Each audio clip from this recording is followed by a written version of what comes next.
Okay, well, good afternoon, everyone. Thanks for coming to our first 7-minute Sizzle of the spring semester. Today we have Rebecca Cofer will be presenting, and she's going to be sharing a little bit about a strategy she has of using a detailed course schedule and just some of the benefits that come along with that. So thank you, Professor Cofer, for presenting this to us today, and I will let you go ahead and take it away. Okay, great. I'll try to keep it under 7. It's a little bit of pressure. So like it says on there, I'll introduce myself. I am Rebecca Cofer. I don't really require my students to call me Miss Cofer because that makes me think of my mother-in-law, and I am not her. I am at Abraham Baldwin Agricultural College, and I am the coordinator of our tutoring center, which is called the Academic Achievement Center. This semester I am teaching 1102 on eCore, and actually I think that's the only thing I've ever taught with eCore, which is okay with me because I enjoy it very much. I've been doing eCore for a while now. I just returned, so the new format is new to me as well. So the one thing that I do use a lot of is the detailed schedule. That's been since day 1. Okay, so right into it, like this little slide says, I love structure. So I use the detailed schedule because even if my students don't want it, I need it, so I would be creating it anyway. I also use it because my due dates are very clear on there instead of the students being overwhelmed with trying to find everything on different locations. It's all in one document. It's easier for them to look at, I think. And also, the main reason I do it is because I think it looks more like the courses that I teach instead of telling students, okay, well, all your work is going to be due on February 1st for Unit 1. That kind of freaks them out, I think, so I do week by week, and this is something more familiar looking for them. So I think they're more comfortable with it. And the way that it came into being is, so I taught 1101 and 1102 at Virginia Tech as a graduate student, so I was very familiar with it. But when I joined eCore, I was a smidgen overwhelmed with the format, and I just needed to wrap my mind around it. And so Dr. Billy Reynolds, who used to be our department head here for English, he teaches eCore as well, and he showed me his format, and so I begged, borrowed, and stole his. And I didn't want to reinvent the wheel, so. I think that all of the stuff that eCore provides, schedules, calendars, emails, I think that's more than enough for students, but my view is I overload them with information so that they can't have excuses that they can't find it or that it's not in the right format for them. I'm a big advocate of universal design in teaching, so I know that I try to be sure that I hit every kind of learner. And I also incorporate the eCore schedule in my detailed course schedule as well. So there's that, and that's me at the Mayberry Museum with Andy Griffith. So what exactly is the detailed schedule? Like I said before, it takes the course week by week, so it's basically a weekly schedule, and the due date is usually the Sunday that week ends at 11:59 p.m. So that doesn't cause any confusion. I think if I say 12 midnight, they get a little confused, so I say 11:59. It includes readings required, it includes quizzes, any papers. I offer extra credit, so it requires those due dates as well. And like I said before, instead of saying you need all of Unit 1 done by the 5th, it leads up to that deadline with due dates each week. So again, I think it's just more approachable for them and less intimidating. I do include eCore holidays and due dates as well, so proctored exam sign-up deadline, I include that. Any holidays for eCore, I include that as well. Pretty much it's just all the information condensed into one document that looks much easier for them to read, I think, and is familiar, kind of like their course calendars in the classes that they're taking in an actual classroom.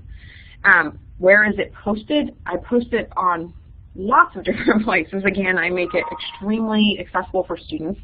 I put it in the beginning of the class, even before the class starts. I have it in the course content.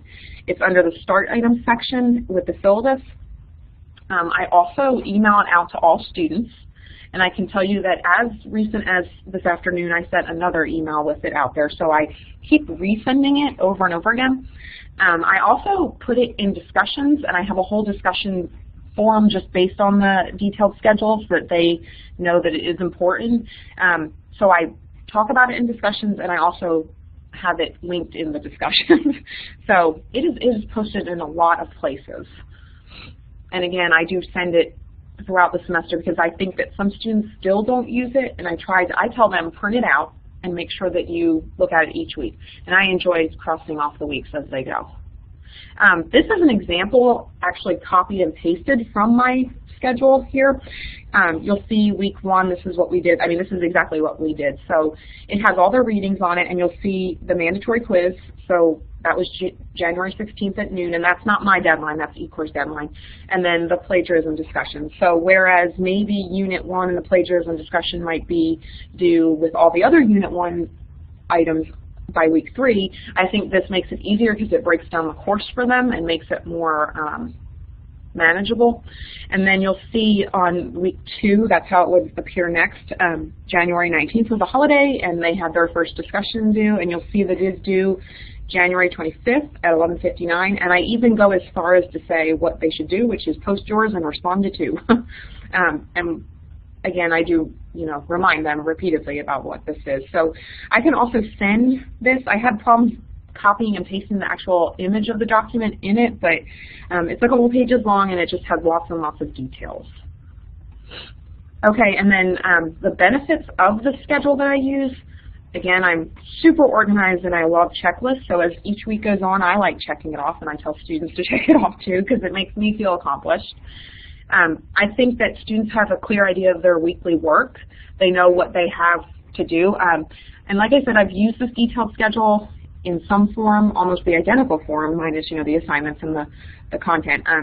I've used it since I started teaching in eCore a couple of years ago, and I've received praises on it because I think students like it a lot. Even, it is, all the information is included in the course, but it's just in one easy location. So I have received it, so that's another reason I do it. And like I said, all dates and assignments are in one document. And I can send it to you all. I can send it to Ashley. I can send it out to the group, whatever you all want. You can email me. There's my email address. And you can also add me on Facebook as well. And that's pretty much it. That's the detailed course schedule that I drill into my students' brains from day 1. Okay, well, thanks for sharing that. It definitely seems like it has a lot of benefits to it. I think Ashley has the document pulled up, so I'm going to let her go ahead and share that, and then we'll have some time for questions. Oh, that's great. Ashley's so wonderful. Thank you. Hey, no problem at all. I'm getting it pulled up right now, and we can share it via email as well so that folks can check it out and copy the structure if they like. But I'm glad that you shared this information, even though the term's already started. I think this is something helpful for our faculty. Oh, that might be the wrong Word document. Give me just a second. Yeah, and like I said, I did not create it. It's not my idea at all. Dr. Reynolds did it, and I just think it's fantastic, so I stole it. And initially, the reason I started using it is because it helped me wrap my mind around the class, but then I realized, oh, it's probably good for students, too. Exactly. I think it'd be helpful for anyone. Okay, are you able to see it on the screen now? Yep. Okay, perfect. So this will give everyone an idea. I know that you kind of shared a little quick snapshot of a couple of the weeks, but for those of you viewing or attending live and that will review the archive, this will kind of give you an idea of how she breaks down each week. And I think this is very helpful, especially for those type A students that will want to kind of plan ahead. This gives them everything that they need to know, and they can easily print it out, keep it on their desk, or their notebooks. I think that's the best thing. I have it here with me right now. I have it printed out. I refer to it all the time. You'll see week 14. Sometimes there's weeks where I just devote it to the papers or the essays, and so, but I even put that in there so it doesn't really look like a free week. They're supposed to be working still. Yeah, that's great. And I think, sometimes it's hard to create things like this because you're almost, oftentimes faculty are afraid that they're going to have to stick to these dates, which I know that you certainly try to do that. But, you can also go back in and edit if you need to extend a deadline for whatever reason, or let your students know, that you'll be able to work with them if these dates aren't reasonable, that sort of thing. Exactly. And I tell them from the beginning, cool. This can be flexible. That's right. Well, does anyone have any questions? I know we have a couple of live participants. Pat or Carla, do y'all have any questions for Rebecca or for the team?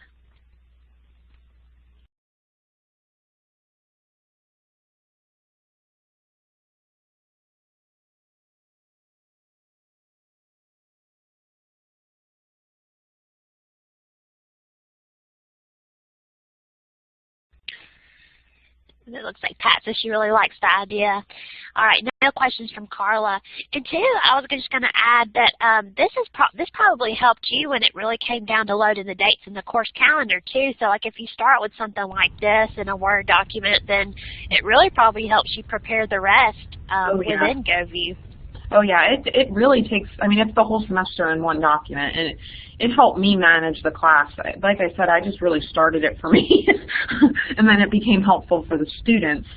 It just has, I mean, even the extra credit I do, I mean, everything is in there, and I am constantly referring to it with the students. So I hope that they like it and use it again. And even in the top, it tells you about the due dates and when they should plan to do it. So.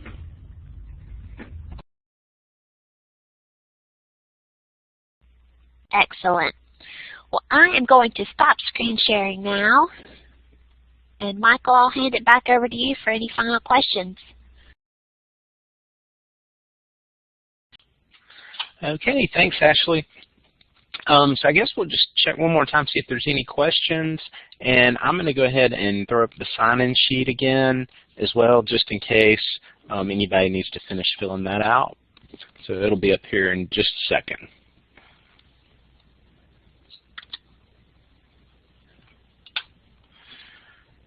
Okay, it looks like we don't have any other questions.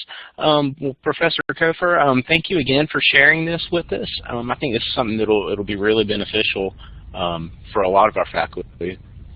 Thank you for having me. I enjoyed it.